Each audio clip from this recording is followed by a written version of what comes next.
Hey guys, it's Adrian. We're going to be talking about self-myofascial release from the recovery standpoint. If you're looking for warm-up drills, we have other videos for that. I do suggest that everybody goes and checks out the video on general guidelines to self-myofascial release. There's going to be a link in the description below for that video. There's also going to be a link in the description below for the blog where I talk about how to, why to, and there's also a product review as far as everything that's on the market for self-myofascial release. So right now I'm going to be talking about how to release or reset the hips. Release is a terrible word, it's just what everybody talks.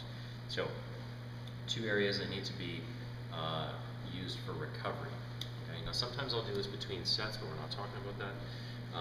There's two muscles. Now we have the hip flexor group. Okay? So I've got psoas, iliacus, and rec fem. I also have the TFL on the outside here, which runs sort of like the dress pant pocket. TFL for guys generally causes a lot of problems. For women, it's usually more the hip flexor. I think that has more to do with the hip width. Okay. So, talking about the best tool for the job, I personally feel that balls just work better than foam rollers do. Okay. So, trying to take a foam roller, okay, or any of them, it doesn't really matter, even if it's one that's an appropriate size.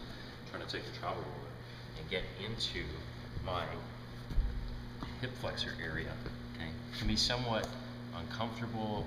It just doesn't feel like the right tool for the job for that area. Okay, I could, of course, use it on the TFL. But personally speaking, I don't think that it's a hard enough tool to dig into something that is that aggressive. Now, again, talking about using a hard enough tool, that's for me personally. Somebody may find that this is actually too aggressive.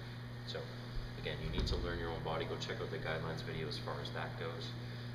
Softball, I personally feel is the best way to go as far as the TFL. So TFL, again, running the length of the dress pant pocket. Okay. What I am going to do is I'm going to scan. Okay, I'm going to roll in that area. I'm going to identify where that trigger point may be. I'm going to spend some time digging around in there, making sure that I'm breathing. Those are the 4 steps that you need to make sure that you're doing. So let me show you that. The toe placement is everything. If my instep is turned out like this, that's going to force me to work more on the inside, just more the hip flex area. Okay, we're going to be using the medicine ball for that instead. If my toe is turned in towards the midline of my body, okay, so say pigeon toed, I'm going to be able to hit that TFL a lot better. So laying on my side and tripoding, taking a lot of that weight off, I'm going to go at the top of where my dress pant pocket is. The outside of my foot is flat to the ground. Okay, so I'm going to be scanning the area, taking a lot of this weight off because this softball is not soft. And I'm going to roll around until I find an area or identify a trigger point. So at the top of my TFL, so at the very top of my TFL, I happen to find one. Okay. So from there, I'm just going to dig. So I'm going to do little, spaces of rolling for maybe 1 or 2 inches, making sure that I'm breathing. If it's so painful that moving around on it, just you want to scream, don't move around on it. Take some weight off. Okay? Just chill out, relax, breathe. Just the pressure alone over time will get it to reset. Okay? It's more important, and you can find this out in the guidelines video where I'm talking about the frequency of getting at a trigger point instead of working at it for 3 hours. Okay, so I'm going to be rolling around. Again, I'm scanning. I got in there and reset that one. So I'm going to find another trigger point, and again, just do little bits of rolling. Okay. So personally, I prefer and I find that it works best using the softball on the TFL.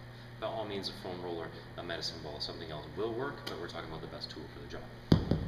Now, opposing more on the inside by the groin, okay, so between pubic bone and hip flexor, I'm going to find the inside of the meat of the tendons, okay? So what I'm going to do with that is I'm going to go very wide in my legs. I need to expose that area. I can't be all tight and expect to get in there properly.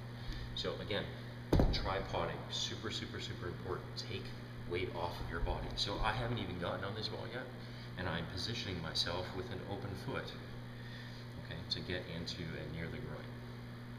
Now this foot is down, it's relaxed. Most of my weight's actually on my right foot and my right elbow. Okay? Now again, I'm going to scan the area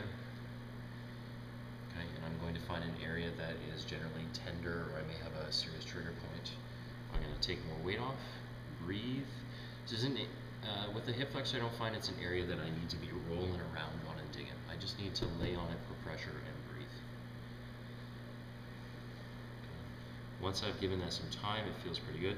I'm going to roll around, see if I can find other areas in that hip flexor. Okay, maybe mobilizing the hip.